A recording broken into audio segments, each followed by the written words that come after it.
চলছে সর্বদলীয় বৈঠক। জুলাই গণ আন্দোলনে ঘোষণাপত্র চূড়ান্ত করার লক্ষ্যে রাজনৈতিক দল ও অন্য অংশীজনদের সঙ্গে অন্তর্বর্তী সরকারে ডাকা সর্বদলীয় বৈঠক শুরু হয়েছে। বৃহস্পতিবার বিকেল 4টার পর রাজধানী ফরেন সার্ভিস একাডেমিতে এই বৈঠক শুরু হয়। বৈঠকে অংশ নিয়েছেন বিএনপির স্থায়ী কমিটির সদস্য সালাউদ্দিন আহমেদ, জামায়াত ইসলামের সেক্রেটারি জেনারেল অধ্যাপক মিয়া গোলাম পরোয়ারের নেতৃত্বে 4 সদস্যের প্রতিনিধি দল, ইসলামী আন্দোলন বাংলাদেশের যুগ্ম মহাসচিব গাজী আতর রহমানের নেতৃত্বে 2 সদস্যের প্রতিনিধি দল, জাতীয় নাগরিক কমিটির আহ্বায়ক নাসিরউদ্দিন পাটোয়ারি ও সদস্য সচিব আক্তার হোসেন সহ অন্যান্যরা। বিকেল 4টা থেকে সন্ধ্যা 7টা পর্যন্ত এই বৈঠক অনুষ্ঠিত হবে। বৈঠকে প্রধান উপদেষ্টা অধ্যাপক ডক্টর মোহাম্মদ ইউনূস ও 4 জন উপদেষ্টা উপস্থিত রয়েছেন।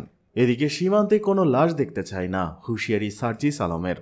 মার্চ ফর ফেলানি কর্মসূচিতে অংশ নিয়ে জাতীয় নাগরিক কমিটির মুখ্য সমন্বয়ক সার্জিস আলম বলেছেন, আর যদি আমার কোনো ভাই বা কোনো বোন আমাদের ওই সীমান্তে তারকাটায় লাশ ঝুলে থাকে, তাহলে তারকাটাকে লক্ষ্য করে আজকের মার্চ ফর ফেলানির মতো লং মার্চ করা হবে। আর যদি পরবর্তীতে আমাদের সেই মার্চ তারকাটাকে উদ্দেশ্য করে হয়, তাহলে আমাদের লক্ষ্য তারকাটাকে ভেদ করে যতদূর দৃষ্টি যায় ততদূর যাবে। তিনি আরো বলেন, আমরা স্পষ্ট করে পৃথিবীর প্রত্যেকটি দেশকে একটি কথা বলতে চাই, এই যে সীমান্ত হত্যা তারকাটা দেওয়ার নামে জোর করে বাধা দেওয়ার জন্য যে প্রয়াস, তা রুখে দেওয়ার জন্য নতুন করে যে অভ্যুত্থান হয়েছে, এই অভ্যুত্থানের স্পিরিট সারা পৃথিবীতে ছড়িয়ে দেওয়া হবে। তিনি বলেন, ছাত্র জনতা আন্দোলনের মাধ্যমে যে নতুন বাংলাদেশ দিয়েছে, সেই ছাত্র জনতার নতজানু পররাষ্ট্রনীতি মেনে নেবে না। আগামীতে বাংলাদেশে যারাই ক্ষমতায় আসুক না কেন, তারা যদি ক্ষমতা আঁকড়ে ধরার জন্য কোনো দেশের দালাল হন, তাহলে তাদের পরিণতি খুনি হাসিনার মতোই হবে। লং মার্চের শুরুতেই ফেলানি হত্যা সহ সীমান্তে সকল নাগরিক হত্যার বিচার, সীমান্তে মরণঘাতী অস্ত্র বন্ধ, শহীদ ফেলানির নামে কুড়িগ্রাম কৃষি বিশ্ববিদ্যালয় আবাসিক ভবনের নামকরণ,